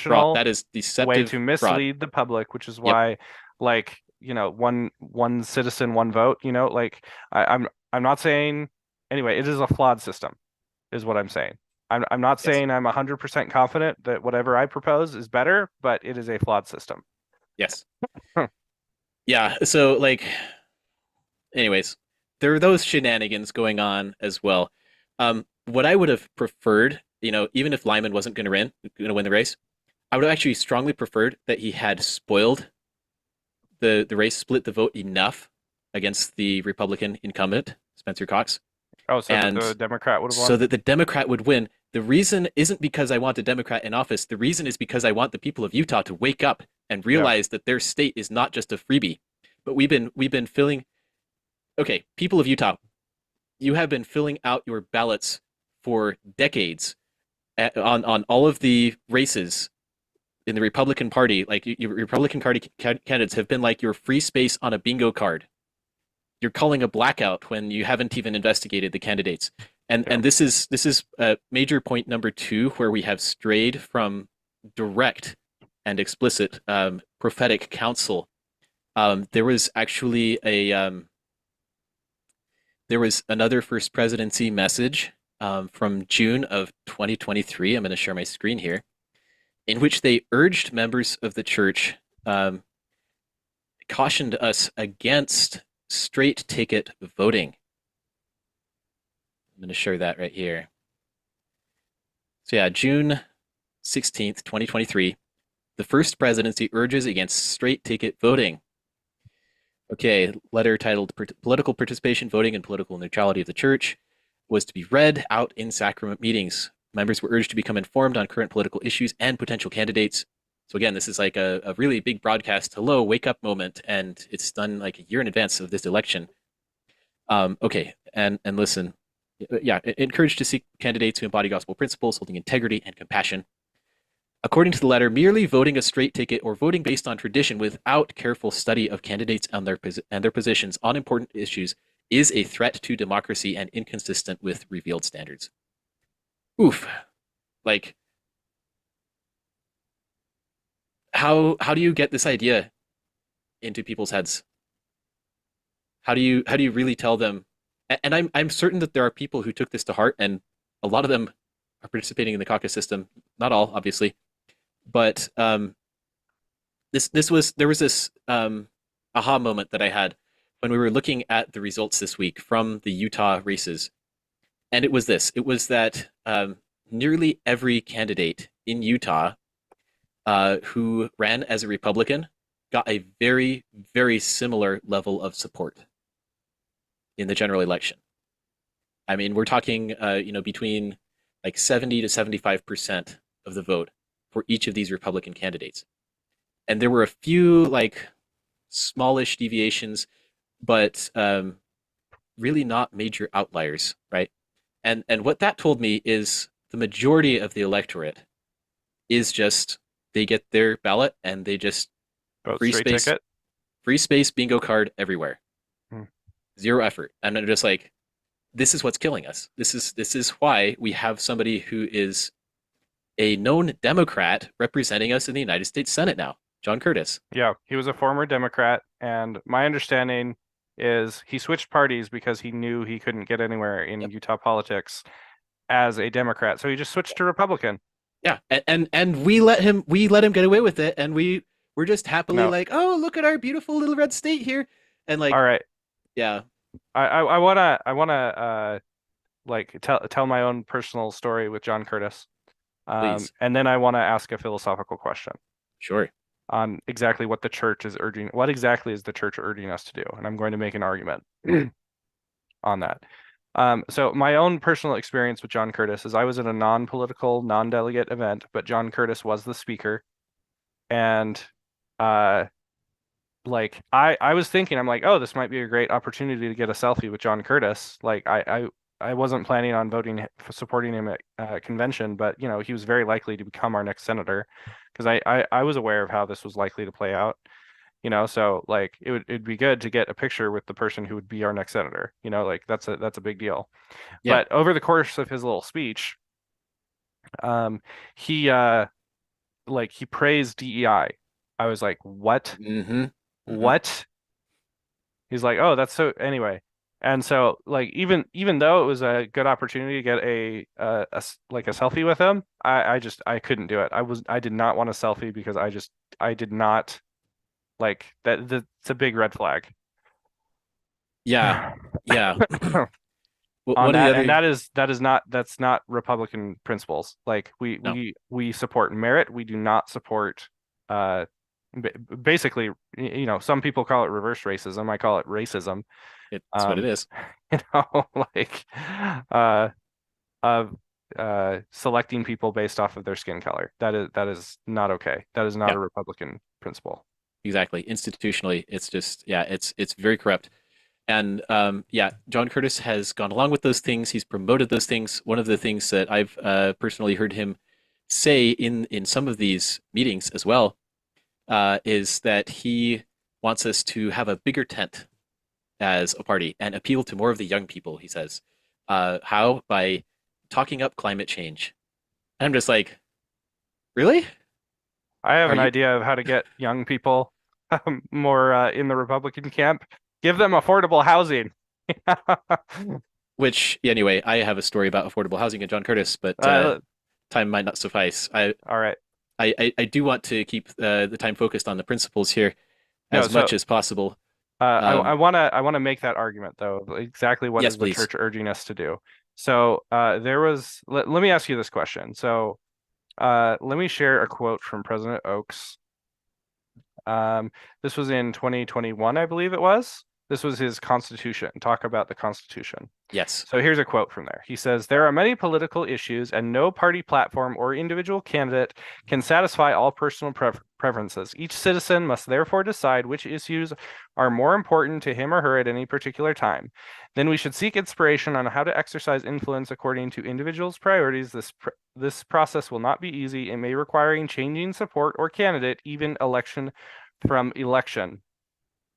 Um, and also in this talk, he tells us that we should not consider people to like judge other people of like not being a faithful member of the church Hmm. by Yeah. supporting a particular candidate or party. Yeah, that's in there. Um, and like let's contrast this with the handbook, right? So the handbook on abortion. It says members must not submit to, perform, arrange, or pay for, consent to, or encourage an abortion. And then he goes over the exceptions when like rape or incest, Mhm. those sorts of expect. But like let's focus on members must not pay for or consent or encourage an abortion. Right. And you could easily argue that by voting Democrat, you are consenting to pay for abortions through taxpayer-funded abortions because that is their platform. And you are encouraging abortions because, once again, that is their platform. And you are consenting to abortions. And so, like, the logical person in me is saying, like, okay, like, obviously the Democrat Party is not in line with those policies. Therefore, I cannot vote Democrat. Right. But then Elder Oaks Talk is also saying that we cannot judge other people and declare that them voting for a particular candidate means they're not a faithful member of the church. And then go back to the quote that you shared earlier, Mhm. Let me reshare. the one that we must support candidates that embody gospel principles or something like that. Let's reread that one real quick. Oh, the previous. Yeah, the previous one. Hang on. I need to move my. Let's see. First presidency message. This one. Yeah. So let's read the Yeah. part right up about it. Yeah. The First Presidency also encourages members to seek candidates who embody gospel principle, holding integrity and compassion. So they're like the church is saying us we need to seek candidates who embody the gospel principles. We cannot support abortion or encourage or pay for abortion, um, and we cannot judge other people for voting for one party or another. Tying all that together seems contradictory. Like, what do you think the church is actually encouraging us to do? Yeah. So I think you provide some really good arguments here. The way I would respond to that is to say that one, this is maybe not a great excuse. This is not my first line of defense, but I could say, okay, what if somebody finds in Kamala Harris or whatever other candidate some some redeeming virtue or something like that that they really like, and they think the other candidate Donald Trump just doesn't have that virtue, and so they're like, I think of it in terms of the intention of the person. I could frame it in that way and say, I like this. This seems consistent with the gospel, and but I think what people might counter with that is to say, uh, well, okay, which candidate's worse, right? This is, I think, one of the things that sabotages the whole lesser of two evils approach, right? Yeah. Is to say that, well, suppose both candidates have some fatal flaw that's just irreconcilable with the gospel. What do you do then? You still are required to vote. I would say that you vote for, well, it depends on what your end game is. If this were the last election ever, then you would vote for the lesser of two evils in that sense. But another option, if you want to like influence future elections or do a protest vote, depending on how many other people are also doing a protest vote, you could vote third party, or you could leave it blank, like that sort of thing. And that's those are all options.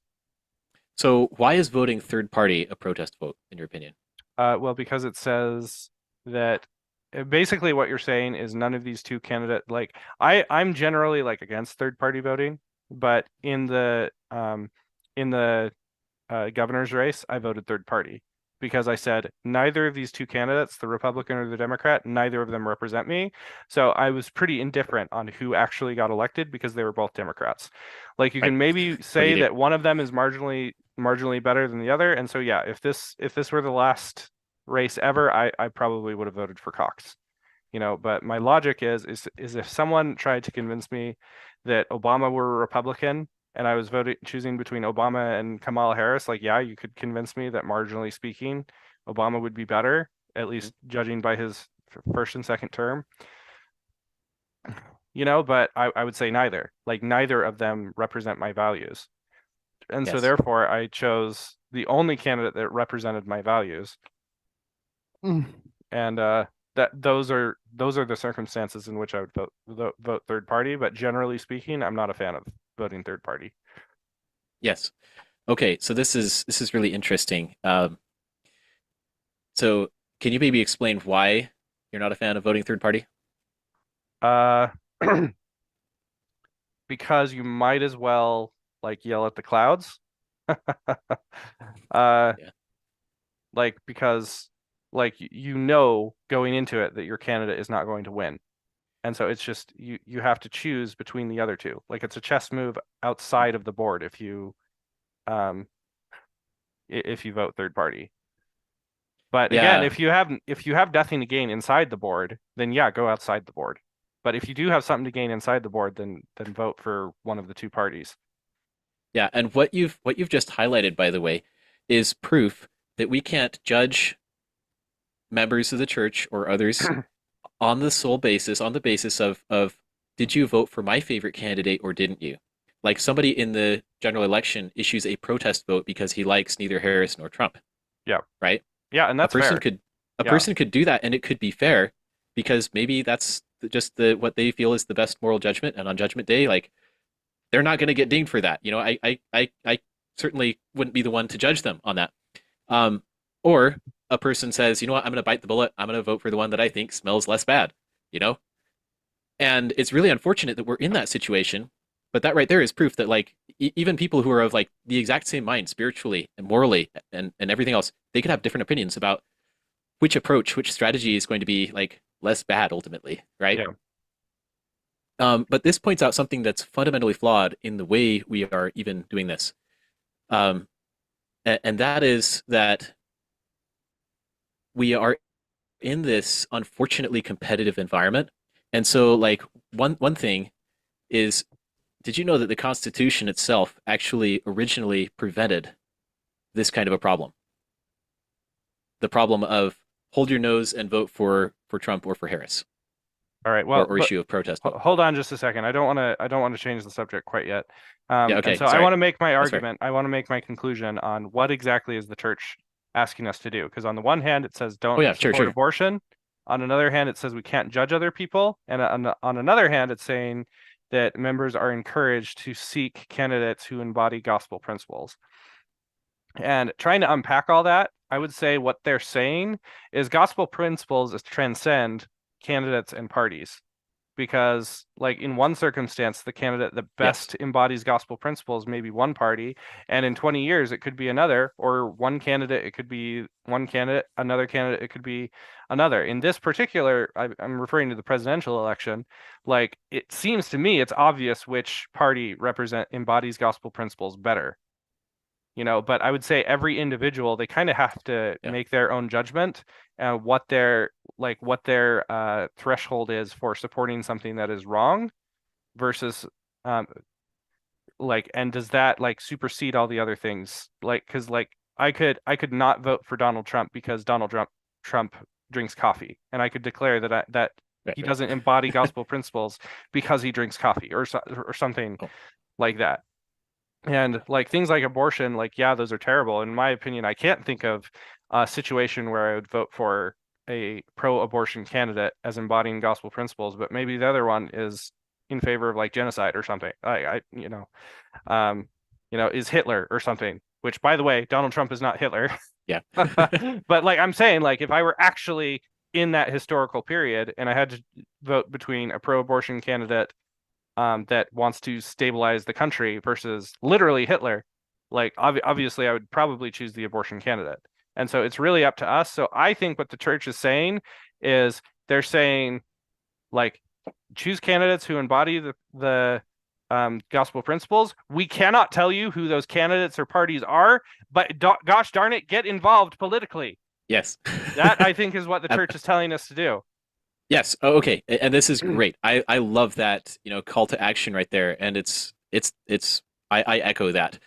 I would submit that, okay, especially in an environment where neither of the two candidates who are on the ballot actually can rightfully be said to embody gospel principles and have integrity Yeah, and and that's compassion. that's totally fair. That is totally fair. This this is a total shout out to the caucus convention system. This is saying like you need to find these people who have integrity and compassion because none of them are in the race currently. And you need to figure out a way to vote for them and get them elected. Yeah. So like everyone does have to choose like who embodies that the best. And even though I can't think of a circumstance in our current society where I would support like a pro-abortion candidate, like it could happen, you know, and you have to choose like what principles that they don't embody supersede like what is most important to you. Yeah. And we're never going to have perfect agreement with anybody. Like even I've noticed this kind of in a heightened way through No. the caucus convention system. I'll find some people who have some really great views on one thing, and then like on some other thing, I'll disagree with them. And we'll Yeah. always disagree with some people on some points, right? In terms of policy. And so I think one thing this tells me is don't be a perfectionist. Yeah. Um, No. I I didn't mean to brush past this quite so quickly. You can see I'm really eager and anxious to like leave the status quo behind in the dust and move on to a better system. Yeah, no, But I was just gonna say that like I would love to support a perfect candidate.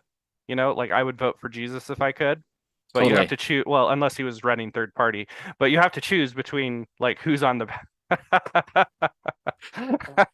that's that's my custom pin I had made to go with the I don't know if this is going to show. Here, can I turn off my? No, I don't Maybe I see just it. put it on my head. Yeah, To there go you with the go. War in Heaven veteran Oh, hat. the word ready radio hat. Yeah, that's right. And you say I voted for Jesus on it. So that's my I voted pin. But yeah, we are holding out for the perfect candidate and recognizing that we just don't have that right now. And so like this is one of the reasons why it's super important just to not be so judgmental. And like I will admit like maybe somebody out there who knows a lot more than I do about the candidates actually voted for Spencer Cox in good conscience. Maybe. I don't know. Maybe I'm just like I totally mean, blind or whatever, there are but good reasons to do that. Again, like I said, if this were the last election, I probably would have voted for him. Um, yeah, But in and this case, like the way I see it is like the primaries were the real election and we lost the primaries. And so at that point, I was much more disconnected to the general election than I otherwise would have been. yeah, and so like I really love the meme that's been put out. The quote, it's a quote in a meme. I forget who said it, but it says, "A vote is not a Valentine; it's a chess move." And Yeah. I'm like, ooh, that hits home. And so that just to completely for once and forever like put that argument to rest that people think we're the devil because we voted for somebody who's you know done some bad things or has some bad policies. It's like look at the choices, look at the choices, and like yeah, just show up to my judgment on Judgment Day and we'll talk. All right, we'll see how that goes. Um, but you can see how like this it primes us for contention. This view that, and this is what I see on both sides way too often, unfortunately, is that there are so many pro-Trump people who are like, oh, how could you possibly vote third party? How could you throw your vote away? How could you vote like if this were a tighter race, we'd be feeling more of that, be hearing more of that right now. And we've heard it in the past whenever the race has been close, is because how could you possibly because under the current system, a vote for uh, a different candidate is counted the same as a vote against, uh, the candidate that that person wanted to win. And that's one of the inherent flaws in a two-party system, which is like why I'm like super anxious to like leave this thing behind. The two-party system? Yes, Ah, we might disagree on this, but go on. I'm excited for this because in the millennium we will not have a two-party system. Now, some people would argue that's because there will be a theocracy and Jesus will reign personally on the earth, and therefore we won't even have to concern ourselves with any kind of matters of government, etc. I believe that to be false. Like Jesus will reign personally, but we will still have to make a personal investment to learn how to govern ourselves, because that's what he's going to be here to teach us is how to govern ourselves. And if we don't use the millennium to learn godly government and godly self-government, then we've wasted it. Sorry. Anyways, so but this is an attitude I see very commonly in Latter-day Saint circles. Is it's laziness, apathy of just be like, well, we'll have it all figured out for us someday in the future, and we don't have to pay the price for it and stuff. And it's like, no, no, no, we got to pay the price now. This is urgent. Otherwise, what's the first presidency doing, telling us we should go and do this? Um, so on the two-party system, I would like to call a couple of people to the witness stand. Um, so there's this video from Veritasium. It's let's see this one. Why democracy is mathematically impossible. Um, just gonna see a little preview of it here. But like he goes into he's this very famous YouTuber, 16 million subscribers, and he goes into like math and science questions and stuff. And one of the things he points out, I'm just going to summarize this video. You can watch it. But he points out that ranked voting systems, including the plurality method that we use today, is fundamentally flawed, and that mathematicians have known this for a long, long time. That like there's actually no way to even ostensibly call it a fair system. And a large part of that is due to something called the spoiler effect. And the spoiler effect is where, let's say, there's In Trump ranked and choice then voting or go past the post voting? first past the post and ranked choice. Yeah, first past the post. Ranked choice is an iterative version of plurality or first past the post. Okay. First past the post is also known as plurality, right?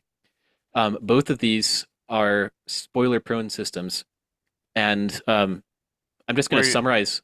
Oh, go Yeah, ahead. if you have a third party, then that basically it takes votes away from the next best candidate, right? Yes, yes, yes.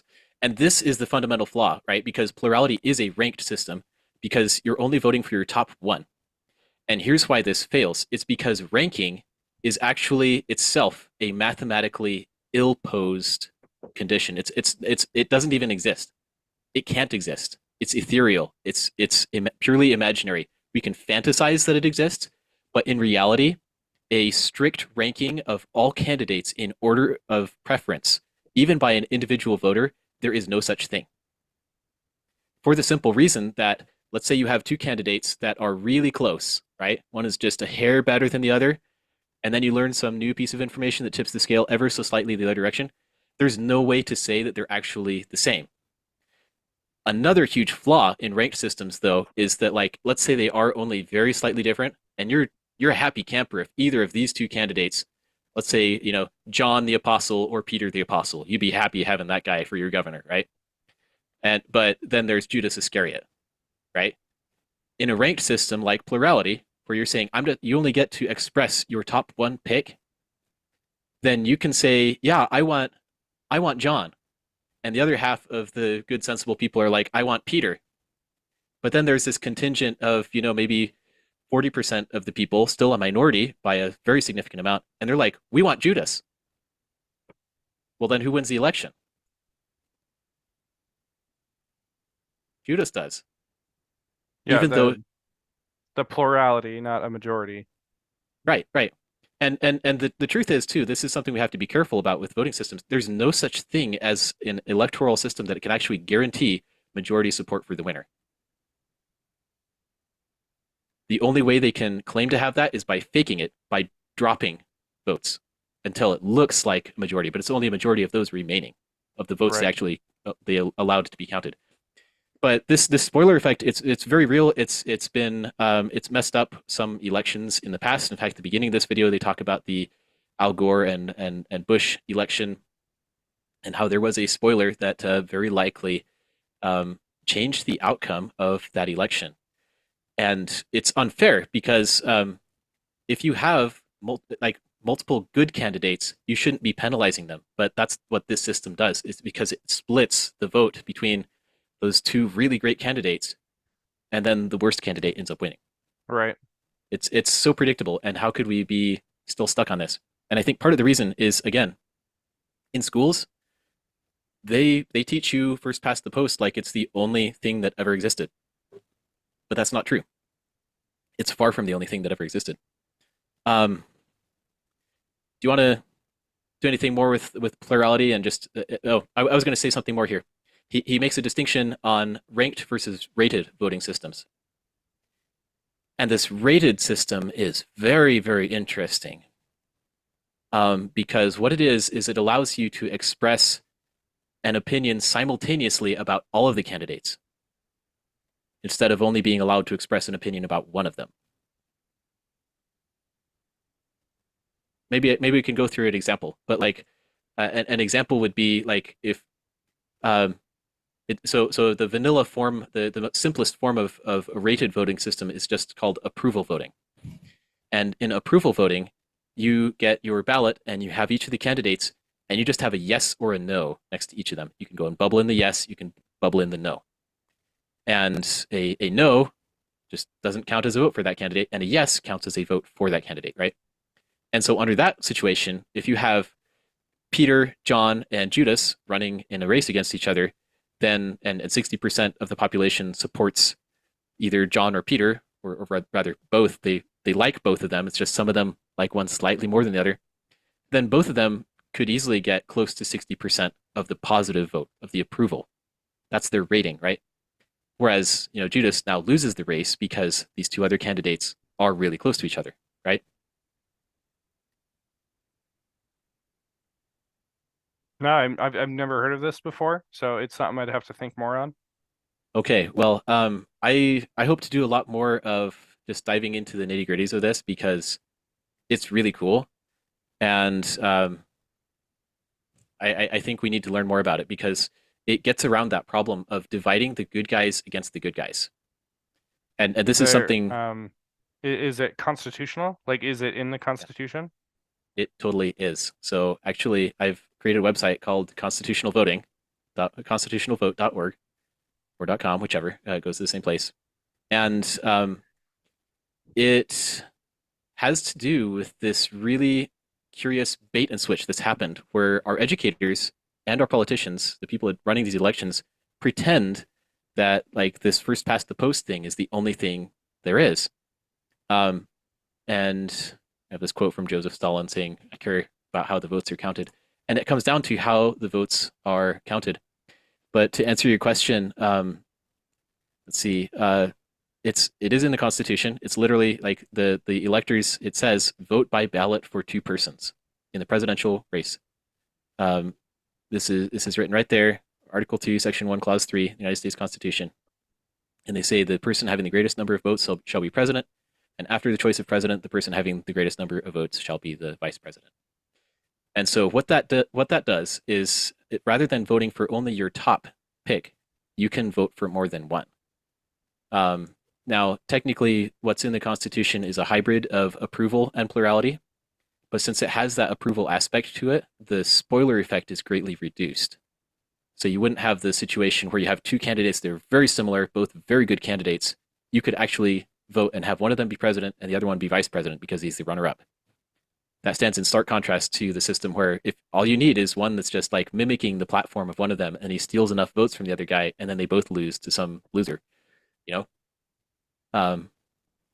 So anyways, there's a lot more that we can go into about this, but like, and I've been bringing this up with a lot of fellow delegates, but like, just it takes some time to digest this because like it just blows my mind. And I didn't even realize that this was there until I don't remember when, but like there was just like I hadn't ever seen anyone point out what is the method of voting outlined in the Constitution.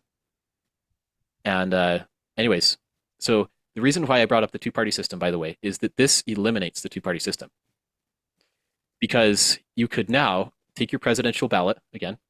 You could now, in good conscience, bubble in Donald J. Trump, and then you could also write in Russell M. Nelson on your ballot. Because you get two. You can vote for two. Right? And that means in simple terms, your favorite and your second favorite are no longer in competition with each other. Yeah. Which means that third parties now actually stand a chance. And so if there's a candidate that's actually good and doesn't belong to one of these two mainstream parties, you can actually vote for that candidate while also expressing your preference between the two mainstream parties, which one you would rather have win. And if on the odd chance that enough people go and write in President Nelson, or we happen to have another party that's available to do that, then that person could actually get elected. You could actually, third parties are viable under the constitutional method, which is why this was repealed with the 12th Amendment in 1804. So like this condition rather was covered up. It was masked. They got rid of that. Anyway, the story behind it's rather gory, and we could probably go more into it another night. I think we're kind of Yeah, we're going on 2 hours. I know this is intense, but I'm part of my purpose in doing this, by the way, is this is for posterity. This is for like people who can have the Republic 2.0 and just come in and just help us out, help us recover what we've lost. Because, it's here's my call to action: write your congressman and urge them to repeal the 12th Amendment. But the even bigger thing than doing that, that's vitally important that we actually get some action on that over time, because that's how far at least this onion goes back between national popular vote, signature gathering, primaries, general elections that are open to the public and voting directly for the candidate as opposed to voting for an elector. But this is key. Like under the Constitution, they're required to have electors. And this is also one of the reasons why I've said that bound electors, are antithetical to republicanism. Because the minute you have, this is why our electoral college today is bogus. It's fake. This is one of the reasons, is because they have these electors, right? The electoral college, and we say we're tallying up these things. But the people who are our national delegates, and who are going to cast these votes in the presidential election, nowadays it's a mere formality. They're just puppets, because they are bound according to state law, or just by the parties, or just by the threat To vote of according to how their state voted. Yeah, according to the state popular votes. Yep. exactly. So all we're getting, the modern electoral college, is really just a gerrymandered popular vote. It's district-wise popular vote. So are you saying it should be they vote for whoever? Like they are just trusted representatives from that state that vote for whoever? They should be unbound, otherwise, by definition, they are not electors. Hmm. And the Constitution requires that they be electors. So what would the point of voting for president be then? Is it just to inform the delegates? Well, originally, as states, we were not under the Constitution. People didn't just gather and this was not the way it was in a lot of states, at least. So did was we there not was vote not for just a president? popular. Did we just vote for delegates, or how did a person become delegates in the old days? Well, and so there were some states early on that did adopt a popular vote, which made more sense back then because the population was much lower. It was logistically more feasible and less likely to invite corruption. But it's left to the states. That's what it says in the Constitution. It says that each state shall have. Yeah, here we go. Each state shall appoint in such manner as the legislature thereof shall direct a number of electors. That's off the top of my head. But the point being that the legislature in the state decides how this is done, and there's not supposed to be a uniform rule across all of the states. But the minute you have national parties, then they crave these uniform rules so that they can control who gets into power. Because if they know the game, and if they wrote the rules of the game, then they can decide who gets into power, which is exactly what's happening today. That's how Spencer Cox is still in office. That's how he's our elected official, even though the people deliberately and very clearly expressed they wanted something different. Yeah. And so this 12th Amendment thing gave us the national two-party system, because the minute this top two requirement was taken away, and they eventually consolidated the president, vice president tickets, which isn't even in the 12th Amendment, so we don't even follow the 12th Amendment. We don't even follow the Constitution as amended. And then they're also binding these electors, binding the delegates, so that they can't actually choose according to wisdom and conscience. And then you no longer have a republic. It's now a mobocracy, because now it's just a function of campaign spending. Because we could do this exact same thing that we do with caucus and convention at the national level. That's the way this was originally designed, and that's what Article 4, Section 4 of the Constitution guarantees, that we shall have a republican form of government, both in the United States and in each of the states. And can you imagine if these electors actually get to go and vet each of these presidential candidates, meet them face to face, talk with them, talk with their constituents, and so on, get that bidirectional flow of information and accountability? That would be so much more feasible than just, hey, free for all on election night. Whoever has the most slips of paper with the bubble filled in wins. That's total nonsense by contrast. Mm-hmm. No, again, I'm very frustrated with the popularity contest method of voting that we have now. And again, like the level of vetting that takes place for the average voter compared to like uh candidates trying to appeal to representatives rather than the people directly. Like I'm very frustrated with that. Again, I haven't thought through all the implications of changing our system, but like I'm definitely interested in these alternatives. Well, and one of the things that people often say against the Constitution originally is that they'll say, well, it didn't work because there was this problematic election in the year 1800, and then they amended it in 1804 to change the rules because there was this problem. The problem was that there was a tie, and so we had this constitutional crisis, and we're like, oh, we need to break the tie, and so they come up with the 12th Amendment, and it does away with the protections against the two-party system. It blows open the doors, and it's like, okay, you're going to have a national two-party control system from now on, which the original system wasn't even partisan. Like the original caucus convention type of system that you could show up to and vote in wasn't even partisan. It wasn't administered by parties. Parties were never granted any political power under the Constitution. Hmm. And now they are They're everything. They're everything. Exactly. There's these institutions that wield political power against the people through this incestuous relationship between the government and the parties. And the 12th Amendment is what gave the national two-party system control over us.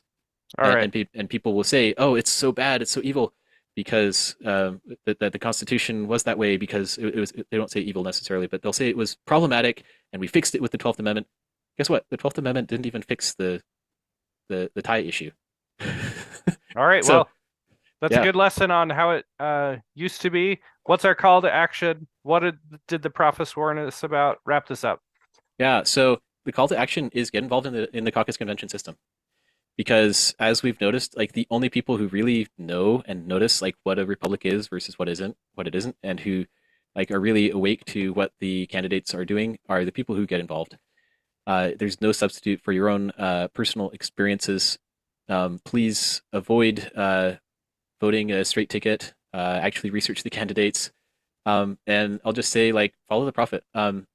We each have a choice of how to spend our time. And if we're spending it on things that are not sharpening our minds for this, then we're going to end up in a politically unsaved state. And yeah, so that's the call to action. Just heed the prophets, or else we lose the republic. And this is exactly Yep. what's happened. And to be clear, the caucus system, like when you actually elect your delegates, that happens every 2 years around March on even years. Yes. So get involved in your caucus system and run as a delegate yourself if you are deep into researching candidates. If this is what you do anyway, because we need you. We need to strengthen the caucus system. And when election time rolls around, whether or not you're a delegate, do your research and get an informed vote. Because your vote is only worth something if it is an informed vote. Exactly. Otherwise, throwing it away. you're weakening democracy by doing that. Exactly. Yeah, and for those interested in learning more about approval voting, there's actually a video about approval voting by CGP Grey. It's like a minute and a half explanation. So like there's some really cool resources that a lot of people out in the secular world have prepared for us to understand this better. So there's also a leftist and a globalist, I believe, but yeah, that doesn't mean he doesn't make a good point once in a while. Right. Well, and this is what boggles my mind about him and others who have addressed the merits of approval voting and systems that more closely resemble the Constitution, is that they can state the truth mathematically in a different setting outside of government and then fail to apply it, fail to generalize on that finding to the venue where it really matters. But he does give some practical tips on like, here's how to get familiar with this method in a more imminent setting, so that it's not just catching you totally off guard when somebody calls a vote on it, So, all right. Well, that's it. Follow the prophet. All right. Thanks, Seth. It was Thank you, fun. Keith. Thanks for inviting me. Likewise. Appreciate you.